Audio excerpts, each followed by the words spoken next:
What do a mechanical workshop, a Japanese calculator, and one of the world's largest computer brands have in common? The answer will surprise you. This is the story of Acer, the birth of multitech. It all began in Taiwan in 1976. A young engineer named Stan Shi, along with his wife Carolyn Ye and 5 other colleagues, decided to take a leap of faith.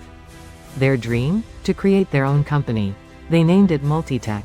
Taiwan, at that time, was a hotbed of small businesses looking for their place in the global market. Competition was fierce. Multitech started by manufacturing handheld video games, a risky bet, but one that allowed them to learn quickly about design, production, and, above all, how to survive on tight margins. But Shi had a more ambitious vision. He didn't just want to make cheap copies. He wanted to innovate. He wanted to create his own products. The turning point, the microprocessor trainer.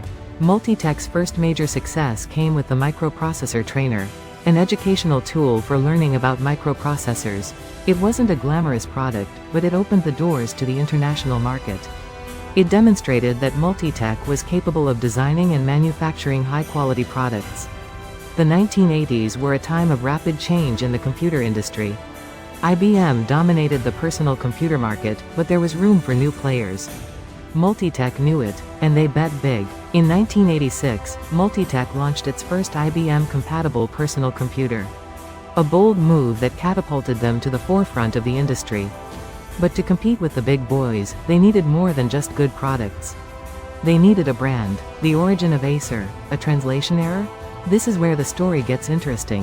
In 1987, Multitech decided to change its name. They wanted a name that was short, easy to remember, and sounded good in English. After much deliberation, they chose Acer. This is where the myth begins. An urban legend that has circulated for years says that the name, Acer, was a translation error. Supposedly, the founders wanted to call it Acer, pronounced Iser, which means sharp in Latin. But a communication error with the branding agency resulted in the name, Acer, pronounced Acer. Is it true? Acer's official version is much more prosaic. They say they chose Acer because it starts with the letter A, which would ensure they appeared at the top of directories and business listings.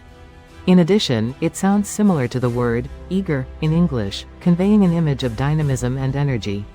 The truth probably lies somewhere in between. It is possible that the story of the translation error is a fabrication, but it is also true that the choice of a name is never a purely rational process. Emotions, associations, and chance also play an important role. From computers to lifestyle. With the name Acer, the company took off. They expanded into new markets, invested in research and development, and launched innovative products. They were pioneers in the manufacture of lightweight and affordable laptops. They positioned themselves as an accessible brand, but with a touch of design and style. The 1990s were a golden age for Acer. The company grew at a dizzying pace, becoming one of the largest computer manufacturers in the world. But competition was becoming increasingly intense. Brands like Dell and HP were fighting for the same market. Acer had to reinvent itself. They went from being just a computer company to becoming a technology company. They expanded their product range to monitors, projectors, smartphones, and tablets. They adapted to new market trends, such as gaming and virtual reality.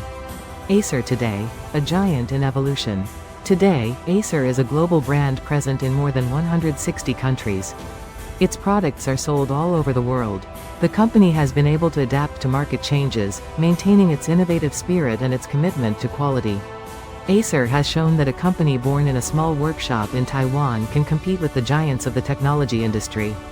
Its story is an example of perseverance, vision, and adaptability. And the legend of the translation error, although probably false, adds a touch of mystery and charm to its story. Because sometimes, behind a simple logo, there is a whole story that few know. Did you like this story? Subscribe to our channel and leave us a comment telling us what other brand you would like us to investigate.